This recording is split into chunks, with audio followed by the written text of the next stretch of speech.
মাঠের দখলকে কেন্দ্র করে দুপক্ষের মধ্যে বিবাদ, আর তার জেরেই এক যুবকের মুখে আগ্নেয়াস্ত্র ঢুকিয়ে ভয় দেখানো ও ইট দিয়ে মেরে মাথা ফাটিয়ে দেওয়ার অভিযোগ। দক্ষিণ চব্বিশ পরগনার নরেন্দ্রপুর এলাকার ঘটনা। জানা গিয়েছে, নরেন্দ্রপুর থানা সংলগ্ন গড়াগাছা এলাকায় একটি ক্লাবের মধ্যে ছিলেন ক্লাবেরই সদস্য সঞ্জয় নস্কর। রাতের বেলা হঠাৎই ক্লাবে ঢুকে তাকে মারধর করা হয় বলে অভিযোগ। শুধু তাই নয়, ক্লাবের ট্রফি সহ চেয়ার ভাঙচুর করা হয়েছে বলেও জানিয়েছেন ক্লাবের সম্পাদক অমিত হালদার। তিনি অভিযোগ করেন, ক্লাবের সামনে একটি মাঠ রয়েছে, সেই মাঠ দখল করার উদ্দেশ্যেই মাপার কাজ শুরু হয়েছিল এবং সেখানে তারা বাধা দিয়েছিল, আর তার জেরেই এই ঘটনা ঘটেছে বলে অভিযোগ করছেন তিনি। এই ঘটনায় এলাকায় বাপ্পা গুছায়েত, বাপি হাজরা, প্রতাপ মিশ্র নামের কয়েকজন জড়িত রয়েছেন বলে থানায় লিখিত অভিযোগ জানিয়েছেন আক্রান্ত যুবক সঞ্জয় নস্কর।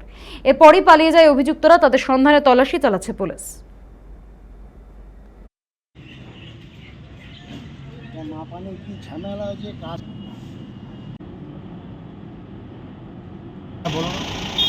আমার সঙ্গে কে মারধর করেছে? বাপ্পা গুছাই, টাটা, প্রতাপ, এরা সব ঢুকে মেরে মারধর করেছে। আরও দুজন ছিল, চিনি না। কেন কেন মেরেছে কেন? ওই আমাদের ক্লাবের মাঠের জন্য মাপতেই নি, তাই এদিকে রাতে বন্দুক মুখের উপরে ঢুকে দিচ্ছে, তাই। তোমাকে কি দিয়ে মেরেছে? আর ইটের বাড়ি মেরে মাথা ফাটি দিচ্ছে। তো কি বন্দুক দেখে ভয় দেখিয়েছিল? হ্যাঁ, বন্দুক মুখের ভিতরে ঢুকে দিয়েছিল। ঢুকিয়ে দিয়েছিল? যারা করেছে তারা কোথাকার, বাড়ি কোথাকার? বাড়ি করে তো কোথায় 4 নম্বর 3 নম্বর থাকে, ওইদিকে আমি তো চিনি না কোথাকার। আগে জানতাম আমাদের পাড়ায় থাকতো, এখন সব ওইদিক চলে গেছে। ক্লাবে ঢুকে ছেলেটাকে মারধর করেছে, দরজার লাঠি মেরে ভেঙে ঢুকে ছেলেটাকে মারধর করেছে। ওখানে কি মেশিন মুখে ঢুকে দিয়েছিল, চিল্লাচ্ছিল বলে ইট দিয়ে মাথায় মেরেছে, বাঁশের চটা দিয়ে মেরে, চেয়ার দিয়ে মেরে, হাত ফাত তুলে ছিলে দিয়েছে, মাথায় ইঞ্জুর হয়েছে, একটা টিপস পড়েছে।